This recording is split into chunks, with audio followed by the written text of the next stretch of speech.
Well, the boss of Canberra Airport is calling for flights from Perth and Adelaide to be banned from arriving in retaliation to the states both closing the border to the ACT, despite the territory not recording a local case since 2020.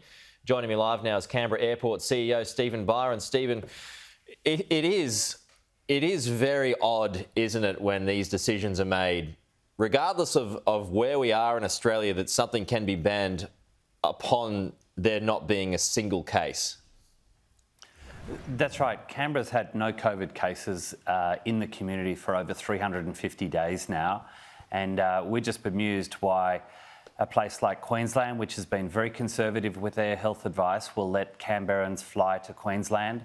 We can also fly to New Zealand, but we can't fly to Western Australia or South Australia. So the whole thing's a mess. It's confusing and we're locked out of travel. And effectively, we and Qantas and Virgin have had our business shut down by a premier pretending it's health advice when it's nothing like health advice, it's just politics. So what are you proposing? We've said pretty simply, we're not asking for a lot, but we're asking for a guarantee that going forward from now on, that the border to Canberra, to the ACT, won't be shut down so long as we've still got zero cases. If you can give us that undertaking, then it makes sense for us to try to restart flights to Perth and Adelaide. But if you can't give us that assurance, which says you might just shut down when we've got no cases of COVID at all, then basically we might as well give up. We're sick of it. People's jobs are on the line here. They're being stood down with the lockdown in Sydney and with the broader shutdowns that have impacted aviation. And we need some certainty that where there is zero COVID cases, our business won't be shut down and the borders will be kept open for travellers. But as things stand at the moment, you want flights from WA and SA to be banned from coming into the ACT? Well, they've been shut down by these border bans anyway. What we're saying is, why bother restarting them if we haven't got some certainty? It's not a big ask. We're just saying, when they restart, please open the border now because we've got no cases, but also give us a bit of an undertaking that while we've got no cases, you won't shut the border again.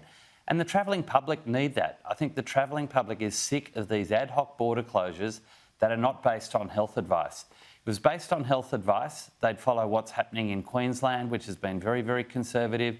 They'd follow Tasmania, Northern Territory and New Zealand and keep the border to the ACT open. We're not part of Sydney and we're not a suburb of Sydney. We're a long, long way away from any of these cases. Well, that's the concern, isn't it, that travellers could come from New South Wales into the ACT and fly out from there? Well, the border's closed between Canberra and Sydney. Anyone, New South Wales residents, from Greater Sydney are not permitted to enter the ACT. Any ACT resident that was in Sydney 2 weeks ago at the beginning of the lockdown has been under a stay-at-home order in Canberra and they have not been out in the community. Many have been tested, but they've tomorrow had 14 days effectively in home quarantine if they've been in Sydney. So the risk is not there at the present time, and it's a complete overreaction by these premiers that are trying to go one up after another to lock down this country and destroy people's jobs and livelihoods. More broadly speaking now, what do you make of where we are at? The work that Josh Frydenberg is doing yesterday at this business roundtable to try and have businesses work out ways to facilitate in the vaccine rollout, plus you had Scott Morrison's 4-point plan last week without any dates, it must be said. But what's your view on where we're at with all of that in mind? I think despite the challenges we've had, we're probably closer than we've ever been to getting to a really good point in the vaccine.